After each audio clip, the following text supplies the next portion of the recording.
नमस्कार दोस्तों। 26 अगस्त को हरियाणा के एक बहुत बड़े राजनेता की जयंती आती है और वो बड़े राजनेता का नाम है चौधरी बंसी लाल। दोस्तों, जिंदा राजनेताओं के फैन तो हमारे हरियाणा के कल्चर में हैं, लेकिन जो लोग दुनिया से जा चुके हैं उनके फैन भी हरियाणा में हैं और उनकी जो जयंती है वो अपने अपने तरीके से मनाते हैं। चौधरी देवीलाल, चौधरी बंसी लाल और चौधरी भजन लाल, इनकी अपनी एक फ़ैन फॉलोइंग है हरियाणा में। और आज हमारे साथ जो शख्स मौजूद हैं वो जय कुमार गुप्ता जी भिवानी से हैं। जय कुमार जी, आपका स्वागत है। और सबसे पहले तो मुझे आप ये बताइए कि बंसी लाल जी के आप इतने बड़े फ़ैन कैसे हैं? बंसी लाल जी के फैन इसलिए हैं कि जो स्टूडेंट थे हम, जब वो 68 में हम 10वीं में थे तो चीफ मिनिस्टर बने थे। अच्छा। हमारे को भिवानी में पीने का पानी नसीब नहीं था, कुछ बिजली नहीं थी, कुछ नहीं था। और उनके बनने के बाद में जब वहाँ पर डेवलपमेंट शुरू हुई, उनकी सोच देखी तो ऐसा लगा कि ये तो कुछ सोचे ही बैठा था आदमी। और 81 एमएलए की असेंबली में 41-42 एमएलए, एंटी डिफेक्शन लॉ लागू नहीं, और इतने चौधरी रिजक राम, चौधरी लहरी सिंह, चौधरी माड़ू सिंह, चौधरी रणवीर सिंह हुड्डा, बड़े बड़े नेता, देवीलाल, ओम प्रभा जैन, सबको, भगवत दयाल जी, चंद्रावती और रामधारी गौड़, क्या नहीं थे, उन सबको भी काबू रखना और स्टेट में काम भी करना। स्टेट में पैसा नहीं, पंजाब से बन के आया था, एम्प्लॉयमेंट नहीं, एम्प्लॉयमेंट कैसे थे, तनख्वाहें कहाँ से आएंगी। तो उनकी एक सोच जो थी, जिसका मैं मुरीद हूँ, कि लोगों को एम्प्लॉयमेंट भी देनी है और उन्हीं को अपना एम्प्लॉयमेंट का जो तनख्वाहें हैं उनको जनरेट भी उनको करना है।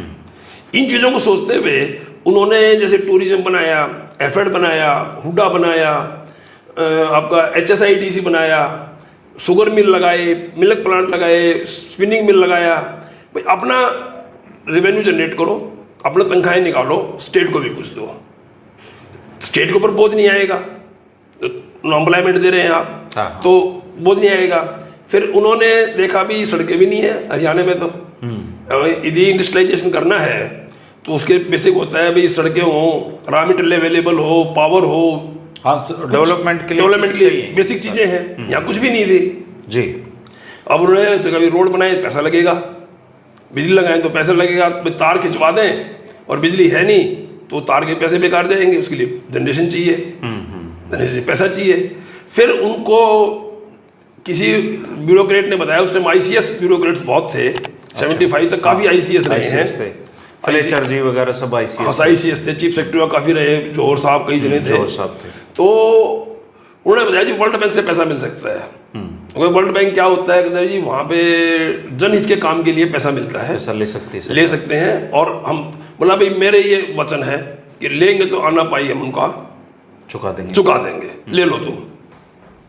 अब आप ये देखिए कि उनकी इच्छा शक्ति, उस जमाने में सड़क कैसे बनती थी आपने देखा हो, सड़क किनारे लकड़ी जला के तारकोल गर्म करते थे।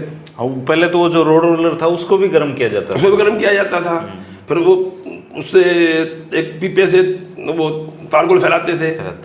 फिर हाथों का काम ज्यादा था उस समय, सारे काम हाथों का था और समय बहुत लगता था, मगर उन्होंने फिर भी रिकॉर्ड टाइम में, और वो ऐसे रोड बनाए थे कि आज के रोड नहीं बन सकते। आज मिक्सर प्लांट है, हाइड्रोलिक रोड रोलर है, इसके डस्ट को सक करने की मशीनें हैं, तो भी रोड नहीं बनते। उन्होंने रोड बनाए, किसी से एक पैसा टोल तो नहीं लिया। उस समय करप्शन वैसे कम होता था। आज रोड बनाते हैं, बनाता बाद में पहले टोल लगाए थे, रोड पूरा होता रहेगा, टोल भी लग जाए, टूट जाते हैं जल्दी रोड। टोल भी लगाए थे ना जी। आज रोड टैक्स दे देते हैं हम, आप 10 लाख की गाड़ी लाओ, 1-1.25 लाख रोड टैक्स दे आओगे आप। पेट्रोल पे आपको 1-1.5 रुपये लीटर परमानेंट लग रहा है, जो वाजपेयी जी ने लगाया था रोड टैक्स के नाम का। फिर भी रोड अवेलेबल नहीं है, फिर ऊपर से टोल टैक्स दे रहे हैं। ऐसे ही आप बिजली में देखो, उस टाइम खंबे लगाने होते थे तो पहले कस्सी से खोदो गड्ढा, फिर रस्से बांध के हईशा खंबा खड़ा करते थे, फिर खंबा उसमें चला गया, फिर फटाफट मिट्टी फटाफट करो। ठीक बात है। उसके बाद भी रिकॉर्ड टाइम में उन्होंने पूरे हरियाणा में इलेक्ट्रिफिकेशन कर दी। इंदिरा गांधी उद्घाटन करने आई, और आपको कनेक्शन चाहिए तो आपसे 1 किल के पैसे भी नहीं लेते थे। अच्छा, उस समय कनेक्शन के पैसे नहीं थे। आज तो आप घर का कनेक्शन लो, डोरी ले आओ जी, नहीं डोरी ले आओ जी, एंगल ले आओ, डोरी ले आओ, ये ले आओ, वो ले आओ, भी खुद का ही होता है, तो सब कुछ घर का होता है। उस टाइम कोई पैसा नहीं लगता था किसी चीज़ का भी, और इतने चार्जेस ठीक है। फिर उन्होंने बिजली पूरी करी, यहाँ पे रोड्स बनाए। फिर उन्होंने देखा भाई कृषि के लिए भी चाहिए, जवाहरलाल नेहरू फीडर बनाया उन्होंने जी। WJC से। उसको आगे आगे 3 कैनाल निकाले उसमें से। लोहारू कैनाल जो लोहारू को चित्रानी तक फीड करती है, एक महेंद्रगढ़ कैनाल जो आपको बिल्कुल लास्ट नांगल चौधरी के लास्ट गांव तक पहुंचती है, एक रेवाड़ी कैनाल जेलन रेवाड़ी कैनाल जो बावल के लास्ट तक पहुंचती है।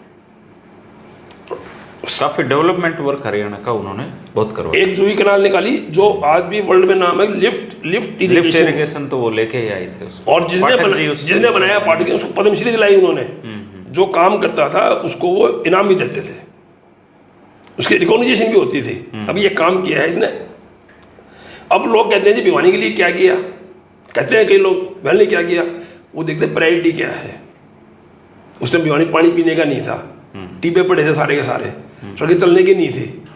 उस टाइम प्रायोरिटी वहाँ यूनिवर्सिटी नहीं थी, उस टाइम प्रायोरिटी थी कि यहाँ रोड बन जाए, इन टीपों में पानी पहुँच जाए और लोगों की ढाड़ियों में बिजली पहुँच जाए। मतलब जो चीज़ें जहाँ जिस जिस चीज़ की ज़रूरत थी उन्होंने उस चीज़ पे फोकस किया।